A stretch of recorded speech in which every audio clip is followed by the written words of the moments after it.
Hello everyone. Welcome to my YouTube channel. आज आपण बघणार आहोत प्रिवियस इयर क्वेश्चन. सप्टेंबर 2021 मध्ये जो कॉमर्स सेटचा पेपर झाला होता त्याच्या आजच्या सिरीजमध्ये आपण क्वेश्चन कव्हर अप करणार आहोत. So let start.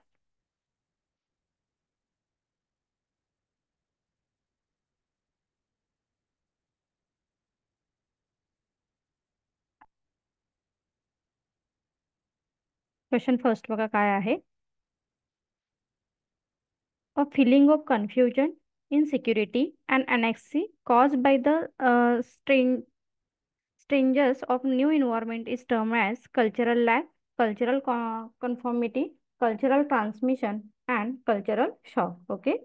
सो फटाफट आधी आपण काय करूया, टॉपिक कोणते रिपीट होत आहे जास्त हे आपण बघणार आहोत. सो कोणत्या टॉपिक वरती क्वेश्चन जास्त विचारलेले आहेत, कोणत्या कॉन्सेप्ट वरती, हे आपल्याला याच्यावरून आयडिया येईल. सो क्वेश्चन फर्स्टचा आन्सर आहे कल्चरल शॉक. जे मराठी मीडियमचे स्टुडंट आहेत त्यांनी मराठीत क्वेश्चन बघायला हरकत नाहीये. काय सांगितलंय, नवीन पर्यावरणातील वैचित्र्य, असुरक्षितता, भावना व तणाव यामुळे निर्माण होणारे भावनिक अस्वस्थता याला काय म्हणतात? तर याला आपण म्हणतो सांस्कृतिक आघात. Second, the theory of absolute cost advantages theory. Okay, absolute cost advantages theory ही मोस्टली क्वेश्चन पेपर मध्ये रिपीट झालेला क्वेश्चन आहे. So absolute cost advantages theory कोणी दिलेली आहे, तर ऍडम स्मिथ यांनी दिलेली आहे. Then question number 3, Indian foreign trade policy is also known as. Indian foreign trade पॉलिसीला काय म्हटलेलं आहे, तर एक्झिम पॉलिसी असं म्हटलेलं आहे. क्वेश्चन पेपर अनालिसिस करताना किंवा जेव्हा तुम्ही रिवाइज कराल तेव्हा ह्या प्रत्येक ऑप्शन काय करा, तर सर्च करा त्या पॉलिसीचं मिनिंग काय आहे हे एकदा बघा, तुमच्यासाठी हेल्प होईल. Then fourth question, firms that operate internationally are able to dash dash earn to greater return from their skill and core competency, realize location economic where they can be performed mostly efficient, then realize experience curve economic which reduce cost of production and all the above. So question 4 चा right answer असणार आहे all the above. Which one of the following is not, okay, not विचारलेला आहे. Which of the following is not a component of balance of payment. So balance of payment traditional ज्या काही theories आहेत इंटरनॅशनलच्या ह्या बऱ्याच वेळी रिपीट होतात. So balance of पेमेंटचा कोणता कंपोनंट्स नाहीये हे विचारलेलं आहे. Current account, capital account, social account और official settlement account. So it is very simple question. यामध्ये सोशल अकाउंट कोणत्याही पद्धतीचं मेंटेन नाही केलं जात. Next, which of the following is not a member of NAFTA. Okay, नाफ्ताचा मेंबर कोण नाहीये. सो हाही क्वेश्चन रिपिटेटिव्ह आहे. ज्यामध्ये Canada, Mexico, Japan, USA. So right answer असणार आहे question number 6 Japan. Okay, so Canada, Mexico and USA it is the member of NAFTA. Japan हा काय आहे, नाफ्ताचा मेंबर नाहीये. Next, which one of the following is not a determinant of foreign investment. So foreign investment कोण determinant करत नाहीये. Political stability, legal and regulatory framework, quality education and size of market. Foreign investment question number 7चा right answer असणार आहे quality education. कारण size of market तर important आहे, regulation important आहे, political stability also very important. Okay, so quality education, it is not determinant of foreign investment. ASEAN Vision 2020 was adopted in dash dash 1991, 1997, 2000 and 2002. So it's right answer असणार आहे 1997 मध्ये आशियानने 2020चं vision काय केलं होतं, तर adopt केलं होतं. Next, trade related intellectual property right doesn't includes. Okay, intellectual property right मध्ये काय इन्क्लूड नाहीये. Copyright, trademark, industrial design and labour law. So 9चं राईट आन्सर असणार आहे लेबर लॉ इथे इन्क्लूड नाहीये.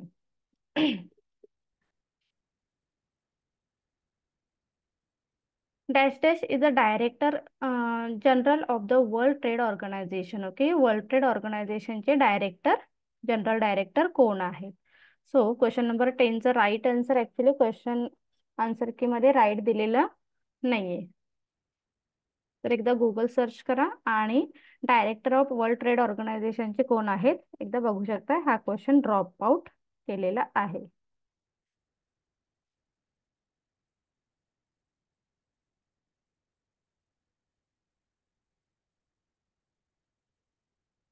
नाही, आता फर्स्ट क्वेश्चन टू 10 क्वेश्चन पर्यंत युनिट नंबर फर्स्ट वरती क्वेश्चन 10 विचारलेले आहेत.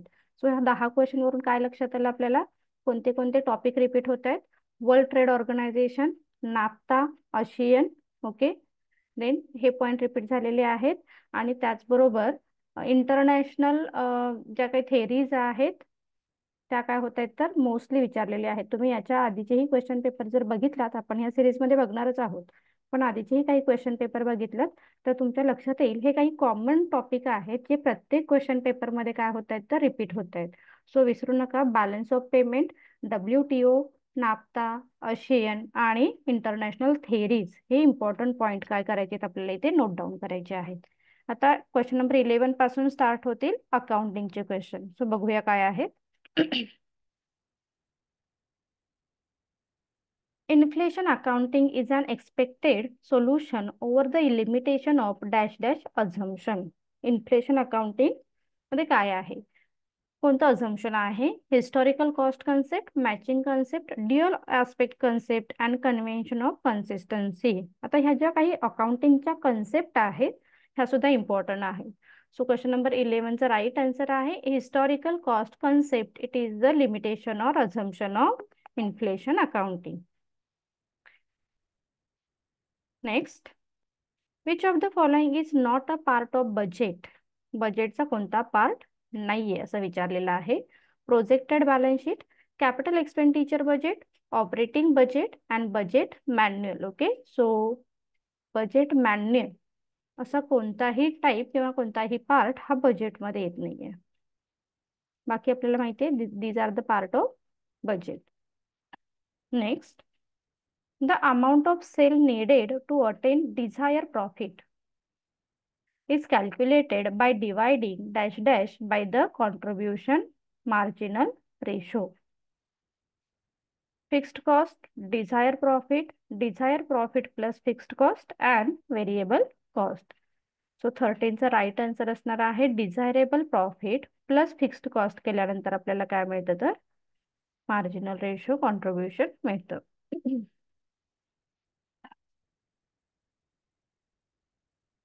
Next, standard cost is develop by. Standard cost ही कोणी डेव्हलप केलेली आहे? कशासाठी डेव्हलप केलेली आहे? Adjusting price level changes in the price of material and labour, interpolating the market price with the expected profit, adding the profit margin to the actual cost, intercooperating price level changes in the market. So 14चा right answer असणार आहे standard cost is develop by adjusting price level changes in the price, material and labor, etc. Next, master budget. Master budget comprise of dash dash the entire set of budget prepare, the budget cash flow, the budgeted profit and loss account, and the budgeted cash flow, budgeted profit and loss statement, and budgeted balance sheet. So 15चं right answer असणार आहे option number D. कारण master budget म्हटल्यानंतर काय असणार आहे त्यामध्ये सगळ्याच गोष्टी ह्या इन्क्लुड्स असतील. नाही, the period of preference share can not be exceed. Okay, preference शेअरचा पिरियड हा किती जास्तीत जास्त किती असू शकतो किंवा त्याच्यापेक्षा जास्त असू शकत नाही.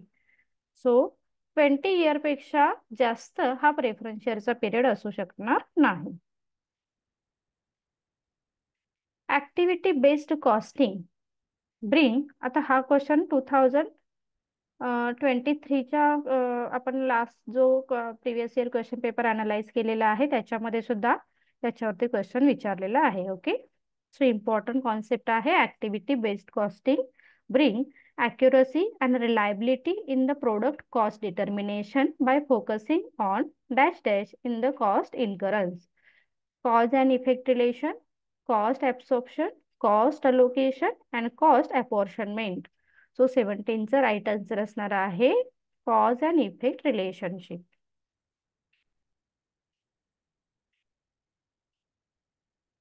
Next, the budgeted per unit cost data of toy manufacturing company is material 18, labor 9, variable overhead 8 and selling price 50.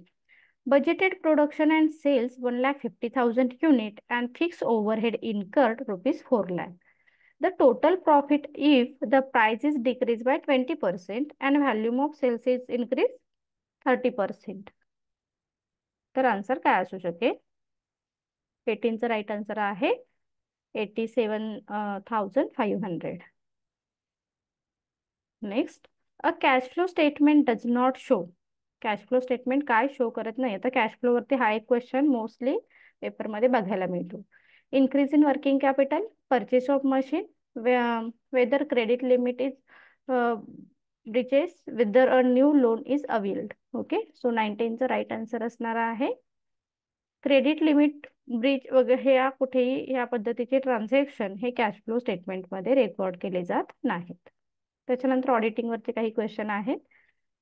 An auditor should consult the following document for knowing company's rules relating to the internal working. आता कंपनीचे rules हे कुठे mention केलेले असतात? Company prospectus मध्ये असतात का? तर नाही. ओके, कंपनीज मेमोरँडम मध्ये असतात का रूल्स? तर नाही. तर अॅन्युअल रिपोर्ट मध्ये पण नसतात. तर कंपनीचे रूल्स हे आर्टिकल ऑफ असोसिएशन मध्ये इन्क्लूड्स असतात. 21. आता बघा प्रत्येक युनिटवरती 10-10 क्वेश्चन विचारलेले आहेत. पहिले 10 क्वेश्चन बघितले आपण कशावरती बघितले? International business. सेकंड 10 क्वेश्चन जे 20 पर्यंत बघितले ते आपण बघितले अकाउंटन्सीशी रिलेटेड. आता इकॉनॉमिक्सशी रिलेटेड क्वेश्चन असतील. आता 11 ते 20 जे क्वेश्चन बघितले आपण त्याच्यामध्ये काय लक्षात आलं तर ज्या कॉन्सेप्ट आहेत अकाउंटिंग कॉन्सेप्ट ह्या प्रत्येक क्वेश्चन पेपरमध्ये रिपीट होत आहेत. ठीक आहे, त्याच्यानंतर बजेटरी कंट्रोल वरती क्वेश्चन रिपीट होत आहेत आणि स्टँडर्ड कॉस्टिंग वरती क्वेश्चन रिपीट होत आहेत. 21 बघा. What does an inward shift in the production possibility curve indicate. Production possibility curve हा जो क्वेश्चन आहे हा तुम्हाला 22च्या क्वेश्चन पेपरमध्ये सुद्धा 23च्या क्वेश्चन पेपरमध्ये सुद्धा बघायला मिळेल.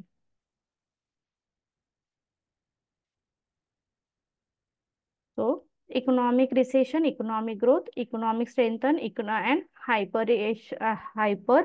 inflation in economy. So 21 चा राईट आन्सर असणार आहे इकॉनॉमिक रिसेशन. जेव्हा प्रोडक्शन पॉसिबिलिटी कर इनवर्ड कुठे होतं शिफ्ट होतोय तेव्हा आपण त्याला इकॉनॉमिक रिसेशन असं म्हणतो, आर्थिक मंदी.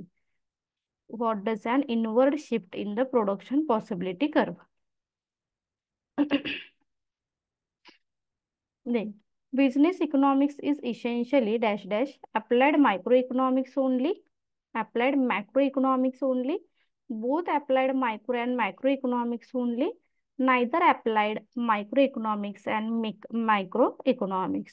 So 22 चा राईट आन्सर असणार आहे अप्लाइड मायक्रो इकॉनॉमिक्स ओनली. आता लक्षात ठेवा इथे काय विचारलेलं आहे? Business economics. Business economics micro economics मध्ये आपण काय बघतो? जेव्हा छोट्या गोष्टींचा किंवा इंडिव्हिज्युअल फॅक्टरचा स्टडी केला जातो त्याला मायक्रो इकॉनॉमिक्स असं म्हटलेलं आहे. आणि मॅक्रो कधी म्हटलं जातं? जेव्हा तुम्ही लार्ज थिंगचा स्टडी करताय तेव्हा. सो बिझनेस इकॉनॉमिक्स हा एक काय आहे? एका सब्जेक्टशी रिलेटेड स्टडी आहे बिझनेस इकॉनॉमिक्स. तर काय असणार आहे तो? अप्लाइड मायक्रो इकॉनॉमिक्सचा पार्ट असणार आहे. Then 23. As we move down along the demand curve with the constant slope, the price elasticity of demand is. So price elasticity of demand काय होणार आहे? So remain constant, increase, decrease, multiply. So constantly जर तुमचा demand curve काय होतोय तर move होतोय तर त्याला आपण काय म्हणतो? डिक्रीज होतो. इलास्टिसिटी प्राइस इलास्टिसिटी ही डिक्रीज होणार आहे. If elasticity of demand is 1, तेव्हा तुमचं मार्जिनल रेव्हेन्यू, ॲव्हरेज रेव्हेन्यू काय असणार आहे? सो 24चं राईट आन्सर असणार आहे marginal revenue 0 and average revenue is more than 0.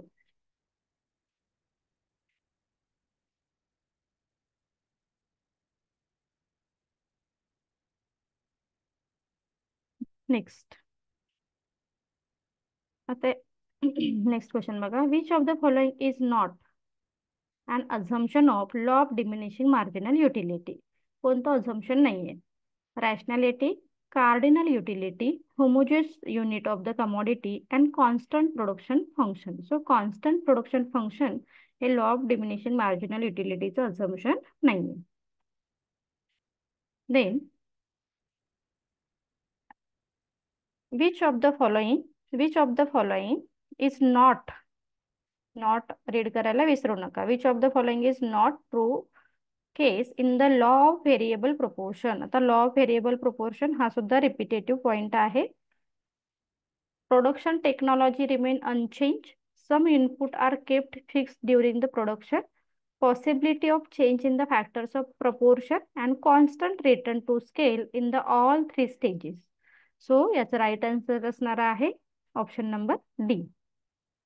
Okay, कारण कॉन्स्टंटली रिटर्न टू स्केल आहे का? नाहीये, कारण या काय आहे तर 3 स्टेजेस आहे ज्यामध्ये प्रोडक्शन काय होतं तर चेंज होत असतं. Then dash dash shows all the combination of input that can be used to the produce a given level of output. Dash dash shows all the combination of input that can be used to produce the given level of output. Expansion path, isocurrent, isobar and isocurrent. Okay, so याचा right answer असणार आहे isocurrent. In short run, a competitive firm maximize its profit by choosing an output at which price is equal to marginal cost, greater than marginal cost, less than marginal cost and below than marginal cost. Okay. So short run मध्ये जर तुम्हाला काय करायचं आहे, maximum profit मिळवायचं असेल तर तुम्हाला मार्जिनल कॉस्ट सोबतच प्राइस काय करायला लागेल, इक्वल चार्ज करायला लागेल. So option number A is right answer.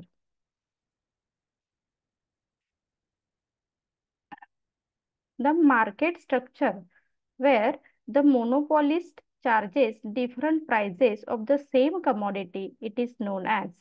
आता मोनोपॉलिस्टिक कॉम्पिटिशन मध्ये एकाच प्रोडक्टची तुम्ही वेगवेगळी प्राइस जेव्हा चार्ज करताय त्याला काय म्हणताय? Natural monopoly, discriminate monopoly, legal monopoly और सिंपल मोनोपॉली. तर याचा राईट आन्सर असणार आहे डिस्क्रिमिनेट. डिस्क्रिमिनेट करून आपण काय करतोय, वेगवेगळ्या कस्टमर कडून वेगवेगळी प्राइस जेव्हा चार्ज करतो तेव्हा आपण त्याला डिस्क्रिमिनेट मोनोपॉली असं म्हटलेलं आहे.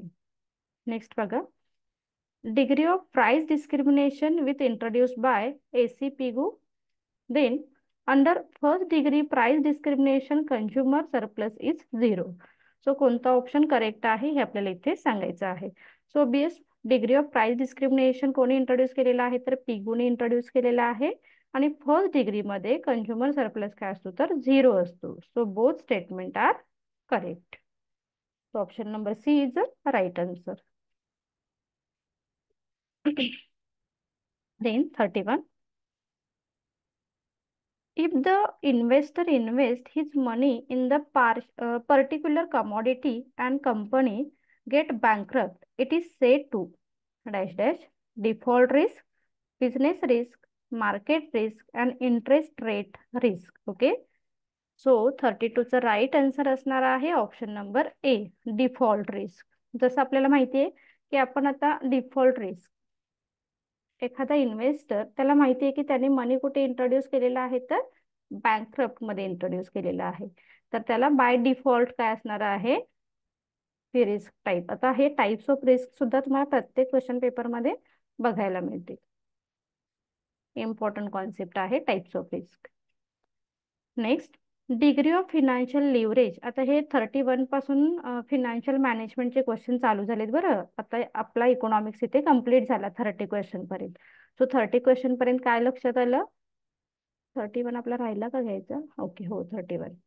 So tax consideration do not enter into cost of dash dash calculation. So 31 चा right answer आहे equity. Tax consideration do not enter into the cost of equity calculation. आता बघा इकॉनॉमिक्स मध्ये कोणते पॉइंट कोणत्या कॉन्सेप्ट वरती आपल्याला फोकस करायचा आहे.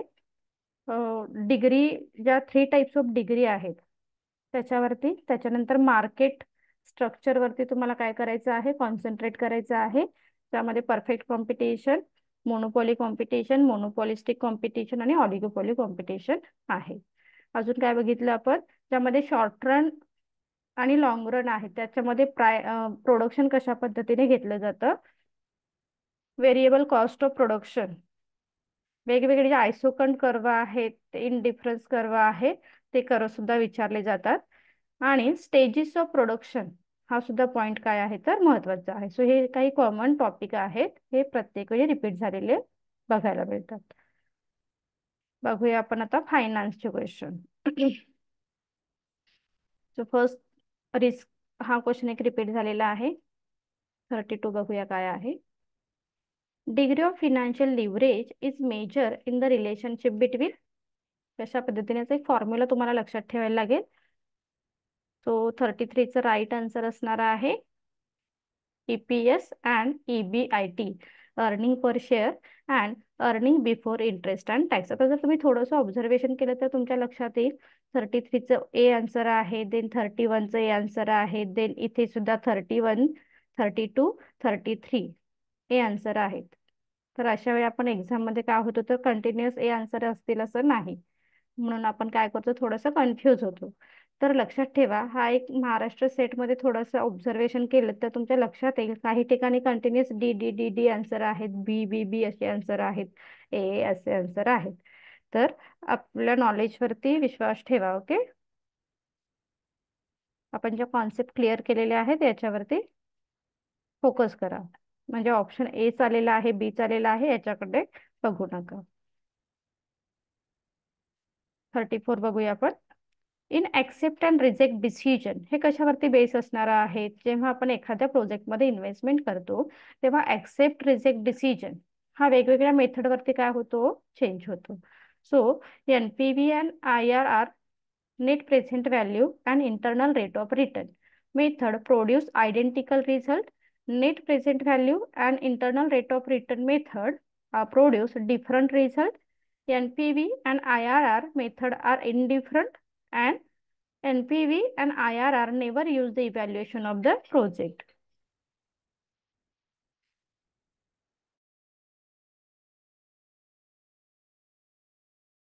So 34 चा राईट आन्सर असणार आहे option number A. So accept and reject decision because NPV and IRR method produce identical result. Okay. Then the costlier of the long term sources of finance. Costlier कोणता आहे फायनान्सचा source, preference share, equity share, retain earning and debenture. 35 चा right answer असणार आहे equity share capital, long term source of finance. जसं आपल्याला माहिती आहे की आपण आपलं प्रॉफिट आधी बाकी या लोकांना डिस्ट्रीब्यूट करतो, आपण लोन वगैरे जे असेल ते नील करतो आणि शेवटी आपण इक्विटी शेअर होल्डरना डिव्हिडंड हा पे करत असतो. If the price is rupees 300 and the dividend rupees 30, what should be the price at which one should sell that stock at the end of 1 year in order to obtain rate of return is 40%? So याचा right answer असणार आहे 36चं ए. जे आपण practical session मध्ये काय करणार आहोत, cover up करणार आहोत की हे कशा पद्धतीने कॅल्क्युलेट करायचं आहे.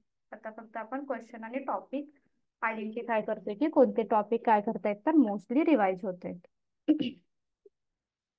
37 maximizing the wealth of shareholders is reflected in maximizing market price of the equity share, minimizing cash balance, maximizing retained earning and maximizing issue capital. So 37 चा राईट आन्सर असणार आहे maximising market price of the equity share.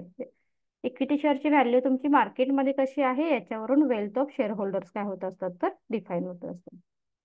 Next, speculator will buy and currency through the forward market deals if future spot rate of that currency is expected to be lower than the forward rate. future spot rate of the current currency is expected to the higher than the forward rate if future spot rate are expected to be equal to the forward rate and future spot rate of the currency is not expected to the lower than the forward rate. So 38 चा right answer असणार आहे बी. Future spot rate of that currency is expected to be higher than the forward rate.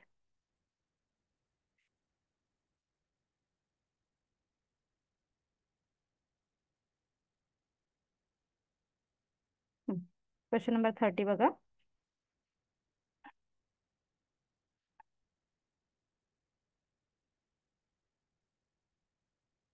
Free land and building given by the host country government is dash dash. Free land and building given by the host country government is dash dash not included in the initial cash flow, included in the initial cash flow, added in the initial cash flow and not added in the income statement. So 39 चा right answer असणार आहे not included in the initial cash flow. Okay, land and building आपण काय करत नाही, initial cash flow मध्ये add करत नाही. Next 40. Euro note have a maturity of, euro नोटची मॅच्युरिटी पिरियड काय असणार आहे. So 1 year or less, more than 1 year but less than 3 years, more than 3 years but less than 5 years and more than 5 years. So 40चं right answer actually question answer key मध्ये दिलेलं नाहीये. So Google करून check करा euro नोटचं maturity period हा काय असणार आहे. दे आता हे आपले 31 to 40 पर्यंत क्वेश्चन कंप्लीट झालेले आहेत. कशावरती कंप्लीट झालेले आहेत, फिनान्शियल मॅनेजमेंट वरती. ओके, देन आता क्वेश्चन स्टार्ट होतील स्टॅटिस्टिकचे. If for 10 observation summation x minus 20 is equal to 100, then the arithmetical mean is. Okay, हे आपण प्रॅक्टिकल सेशन मध्ये कंप्लीट करणार आहोत. त्याचं मी आता आन्सर फक्त सांगते काय असणार आहे. 41 चा राईट आन्सर असणार आहे option number B.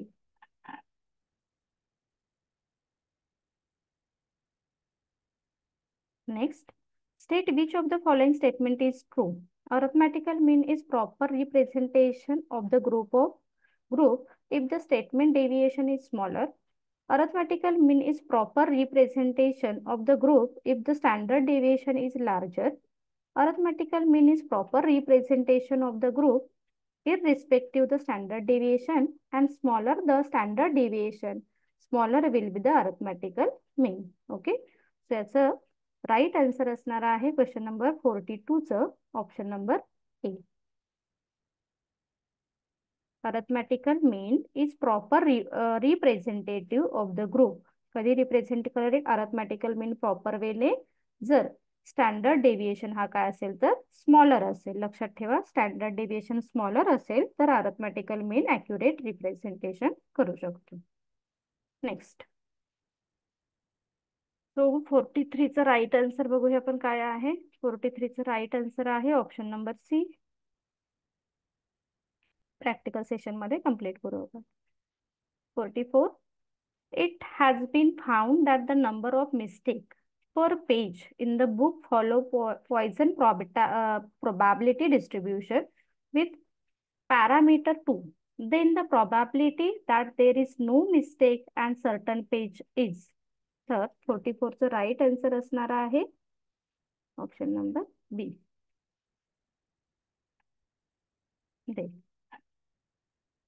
The mean and variance of a binomial distribution are 8 and 4 respectively. Then the parameter are. Binomial distribution वरती क्वेश्चन विचारलेला आहे. 44 चं राईट आन्सर असणार आहे option number C.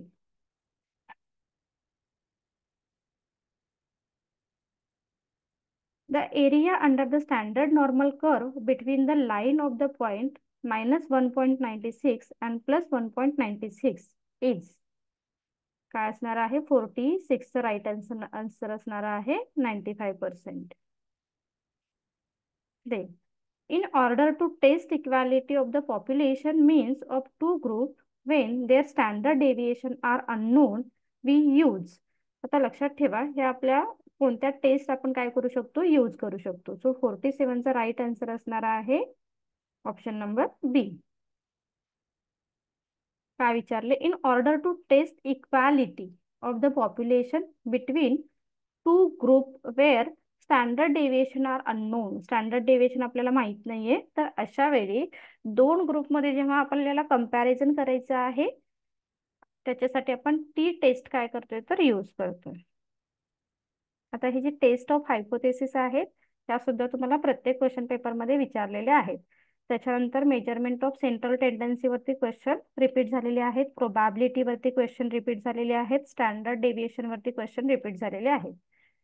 Analysis of the variance technique involve dash dash computation of variance of the different group, computation of mean and variance of different group, splitting of the variance as a variation between the simplest and also within a sample, and preparation of ANOVA table.